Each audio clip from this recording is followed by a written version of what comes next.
సాక్షి పేపర్లో సాక్షి పత్రికను ఒక రోత పత్రిక అంటారు. ఒక మంచి వ్యక్తిత్వము ఉన్నటువంటి వ్యక్తి ఎప్పుడు కూడా నంద్యాల చరిత్రలో 40 సంవత్సరాల నుంచి ఒక ఆరోపణ లేని వ్యక్తిపై ఇటువంటి తప్పుడు ఆరోపణలు చేసినటువంటి ఈ రోత పత్రికపై ఖచ్చితంగా పరునష్టం దావా వేస్తామని చెప్పి తెలియజేస్తున్నాము. 58 కోట్లు అన్నాడు కదా, 60 ఇంకా ఒక 2 కోట్లు కలిపి 60 కోట్ల వాళ్ళపైన సాక్షి యాజమాన్యం పైన అందరిపైన ఈ రాతలు రాసిన వాళ్ళపైన అందరిపైన కూడా పరునష్టం దావా దాఖలు చేస్తామని తెలియజేస్తున్నాం. వాస్తవంగా కోర్టులో జరిగినది ఏమంటే అషం జమాల్ సాబ్ అనే వ్యక్తికి 4 ఎకరాల 16 సెంట్ల భూమి కలదు. సర్వే నెంబర్ 700 A7B 706 A9 అనేది నంద్యాల టౌన్లో ఉంది. ఆయన చనిపోయిన తర్వాత నస్యం జమాల్ సాహెబ్ తల్లిన తర్వాత ఆయన 5 మంది పిల్లలు నస్యం జాఫర్ సాహెబ్, నస్యం దశగిరి సాహెబ్, నస్యం ఇబ్రహీం సాహెబ్, సారంబి, జైనాబి వీళ్ళందరూ కలిసి ఈ 4 ఎకరాల 16 సెంట్లను పార్టీషన్ చేసుకున్నారు, భాగ పరిష్కారాలు చేసుకున్నారు. అది కూడా ఏంటి, రిజిస్టర్డ్ పార్టీషన్ సబ్ రిజిస్టర్ ఆఫీస్లో రిజిస్టర్ అయింది. ఎప్పుడు 11/3/1953లో రిజిస్టర్ అయింది. అంటే వీళ్ళు ఈ 4 ఎకరాల 16 సెంట్లకు నస్యం జమాల్ సాబ్ గారి కుటుంబమే, వాళ్ళ కొడుకులు కూతుళ్ళు అందరూ వారసులని స్పష్టంగా క్లియర్గా 1953 రిజిస్టర్ పార్టీషన్ డేట్ ప్రకారము అర్థమవుతుంది. తర్వాత ఈ సారాంబీకి వచ్చినటువంటి ఆస్తులు, ఆమెకి ఎంత వచ్చిన ఆస్తులు వాళ్ళు సేల్ చేసుకోవడము, వాళ్ళ ఇబ్బందులు ఇంత సేల్ చేసుకోవడం జరిగింది. అక్కడ బౌండరీస్ సర్వే నెంబర్లు రాంగ్గా మెన్షన్ చేసుకోవడం జరిగింది. తర్వాత వాళ్ళు ఒక సూట్ వేసుకున్నారు. సూట్ వేసుకున్న తర్వాత ఆ సూట్లో కొంతమంది ప్రతివాదులుగా చేర్చడం జరిగింది. నంద్యాల జిల్లా కోర్టులో వేస్తే ఈ ప్లేట్ను రద్దు చేయండి, సర్వే నెంబర్ తప్పు ఉంది, బౌండరీస్ తప్పు ఉన్నాయంటే కోర్టు రిజెక్ట్ చేసింది. ఇక్కడ నంద్యాల కోర్టు రిజెక్ట్ చేసింది. దాని మీద మళ్ళా హైకోర్టుకు వెళ్ళారు. హైకోర్టు పోతే హైకోర్టు కూడా రిజెక్ట్ చేసింది. ఇది హైకోర్టు కూడా రిజెక్ట్ చేసింది. రిజెక్ట్ చేసినాక సుప్రీంకోర్టుకు పోయారు. ఆర్డర్ 7 Rule 11 అంటారు ఇది. అంటే ఒక లాయర్ రాసిన డ్రాఫ్టింగ్, ఆ డ్రాఫ్టింగ్ని బేస్ చేసుకునే రిజెక్షన్ ఆఫ్ ప్లెయింట్కి పోవాలా. నేను వేసిన కేసు కరెక్ట్గా లేదు, అమెండ్మెంట్స్ కరెక్ట్గా లేవు, కాబట్టి ఆ పదాల మీదే వెళ్ళాలా. ఇతర పదాలను గ్రౌండ్స్ బాగాలేదు, కాలాతీతం అయిపోయింది, 12 ఏళ్ళు దాటిపోయింది అనేది లిమిటేషన్ పీరియడ్ ఉంటుంది. ఒక పాటు దాఖలు చేయాలంటే 3 ఏళ్ళు ఉంటుంది. ఒక సూటు దాఖలు చేయాలంటే, ఒక అగ్రిమెంట్ మీద దాఖలు చేయాలంటే 3 ఏళ్ళు ఉంటుంది. నోటీస్ ఇచ్చిన నుంచి మళ్ళీ 3 ఏళ్ళు ఉంటుంది.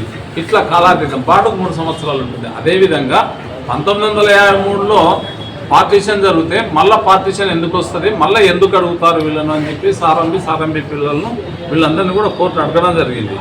మళ్ళీ ఏం చేసింది ఆమె సారంబి, తర్వాత ఒక గిఫ్ట్ డీడ్ ఇచ్చింది. 24/1/1968లో 58 సెంట్లకు ఒక గిఫ్ట్ డీడ్ ఇచ్చింది.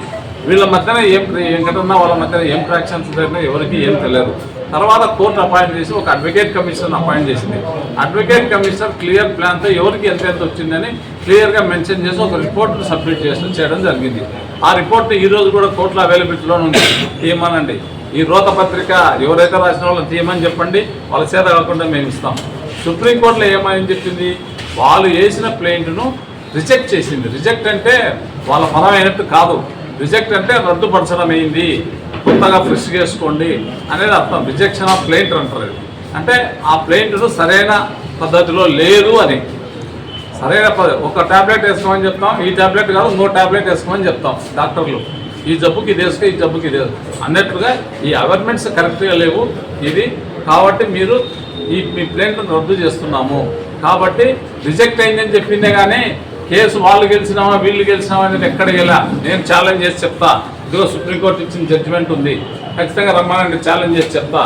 సాక్షి పేపర్ లీగల్ ఒపీనియన్ తీసుకోమని చెప్పండి, నేను జడ్జిమెంట్ ఇస్తాను. లేకపోతే పరునష్టం దావా ఖచ్చితంగా వేస్తామని చెప్తున్నాం. ఒక పరువు గల వ్యక్తి ఎన్నో పదవులు అనుభవించినటువంటి ఫరూక్ సార్ పేరు మీద అభియోగం చేయడం చాలా తప్పు అని చెప్పేసి రోత పత్రిక వాళ్లకు లోకల్గా ఉన్నటువంటి రిపోర్టర్లకు చెప్తున్నాను. తప్పుడు వార్తలు రాయడం మీ నైజం. మీ నాయకుడు ఒక తప్పుడు వ్యక్తి, మీరు ఒక తప్పుడు పనులే చేస్తున్నారు. ఈ సాక్షి పేపర్ ఉన్న రిపోర్టర్లే తప్పుడు డాక్యుమెంట్ రికార్డ్ చాలా రిజిస్టర్లు చేసినారు. నంద్యాలలో నేను నిరూపిస్తాను, నా దగ్గర డాక్యుమెంట్లు ఉన్నాయి. రిపోర్టర్లే, సాక్షి రిపోర్టర్లే దొంగ డాక్యుమెంట్ రెడీ చేసినారు, నేను నిరూపిస్తాను. ఫరూక్ సార్ కానీ, ఫరూక్ సార్ కుటుంబం కానీ, జమాల్ సార్ నస్యం ఫ్యామిలీకి ఎటువంటి అలవాట్లే లేవు, ఇటువంటివి నిరూపిస్తా అంటారా అండి ఛాలెంజ్ ఎక్కడికైనా సరే. సరే అట్లే విజిలెన్స్ కంపెనీకి రెడీ, మున్సిపాలిటీ ఎన్ని అక్రమాలు జరిగినాయనో దానికి ఏం రెడీ. దీని మీద ఎంక్వైరీ కమిటీ చేస్తామా? రెడీ, రండి చూద్దాం. ఇది మీరు సుప్రీంకోర్టు అడ్వకేట్ గారు వాళ్ళకు మంచి చాలా మంది తెలుసు కదా, సాక్షి పత్రిక వాళ్ళకు ఈ జడ్జిమెంట్ ఇస్తాం మీ ముందరనే తీసుకుపోయి వాళ్ళ లీగల్ అడ్వకేట్ వాళ్ళ లీగల్ ఒపీనియన్ తీసుకొని వాళ్ళ లీగల్ ఆఫీసర్తో తీసుకొని దీని మీద ఒపీనియన్ తీసుకోమనండి. నేను ఛాలెంజ్ చేసి చెప్తున్నా, ఎవరికి వాళ్ళకి ఎటువంటి హక్కులు కల్పించలేదు. తప్పుడుగా వాళ్ళ గవర్నమెంట్ వైకాపా ప్రభుత్వం ఉన్నప్పుడు వాళ్ళు అడ్డు పెట్టుకొని తప్పుడుగా విఎల్టీ తీసుకున్నారు, వేకెంట్ ల్యాండ్ రిసిప్ట్ తీసుకున్నారు. ఇది తప్పు, ఇది చీటింగ్. వాళ్ళ మీద చీటింగ్ కేసు పెట్టడం, ఖచ్చితంగా చీటింగ్ కేసు పెట్టాలి. ఒక మభ్యపెట్టి ఒక ఆర్డర్ తప్పుడుగా చూపించి మభ్యపెట్టి ప్రభుత్వ అధికారులను చేయడమే తప్పు. కాబట్టి అది చీటింగ్ కిందకి వస్తుంది. కాబట్టి దీనిపైన చట్టపరమైన చర్యలు కూడా తీసుకోబోతాం. ఎందుకంటే అన్యాయంగా అన్యాయకృతంగా తెలిసి అధికారులకు ఇది సుప్రీంకోర్టు ఆర్డర్ చూడండి అంటే వాళ్ళకి భయపడి చేసి ఉండొచ్చు. కాబట్టి చెప్పినవాడు తప్పుతోడు, చేయించినోడు తప్పుతోడు, రాసినోడు తప్పుతోడు, ఈ బతికే తప్పుదు. కాబట్టి ఎక్కడైనా ఛాలెంజ్ చేస్తున్నాం, ఎక్కడైనా నిరూపిస్తాం, రమ్మని చెప్పండి. ఒక్క సెంటు కూడా సారా న్యాయవంతం చేసిన ఆక్రమిస్తున్నాయంటే ఛాలెంజ్ చేసి చెప్తాం. జడ్జిమెంట్ చేతిలో ఉంది, మీకు ఇస్తా, ప్రెస్ వాళ్ళకి ఇస్తాను, చూపించుకోండి. లేకపోతే మీరు ఛాలెంజ్ చేయండి, ఎక్కడికి వస్తారో రమ్మని చెప్పండి, సాక్షి పత్రికను కూర్చుందాం విత్ లీగల్ టీమ్. మేము లీగల్ టీం వస్తాం, వాళ్ళు లీగల్ టీం రమ్మనండి. దీన్ని అంశం పేపర్ లైన్స్ వద్దాం, రమ్మని చెప్పండి. ఎవరికి వచ్చిందని కానీ వాళ్ళు గెలిచినామని కానీ ఇక్కడ ఓడిపోయినామని కానీ ఎక్కడ ఉందంటే నిరూపించమని చెప్పండి. Only reject of the ప్లెయింట్. ఒక లాయర్ వేసిన ప్లెయింట్ను రిజెక్ట్ చేయబడిందంటే, రద్దు చేయబడిందంతే. కానీ ఇప్పుడు గెలిచినామంటే డిగ్రీ అంటారు దాన్ని. గెలిస్తే డిగ్రీ అయింది అని చెప్పాలా. ఇక్కడ డిగ్రీ లేదు, రిజెక్ట్ ఆఫ్ ది ప్లెయింట్ అని ఉంది చూడండి, లాస్ట్ ప్లెయింట్. ఒక డిగ్రీ ఏమన్నా ఇచ్చితే చెప్పమనండి, లేకపోతే లీగల్ టీం రమ్మనండి, మేము కూర్చుంటాం. ఎక్కడైనా సరే పబ్లిక్ ప్లేస్లో కూర్చుందాం, రమ్మని చెప్పండి. సాక్షి పేపర్ నేను ఛాలెంజ్ చేసి చెప్తున్నా, మీ లీగల్ టీం తెచ్చుకోండి, మా లీగల్ టీం వస్తాము, దీనిపైన చర్చిస్తాము. దొమ్మ ధైర్యం రండి, లేకుంటే పరువు నష్టం దావాకు సిద్ధంగా ఉండండి అని చెప్పి తెలియజేస్తున్నా.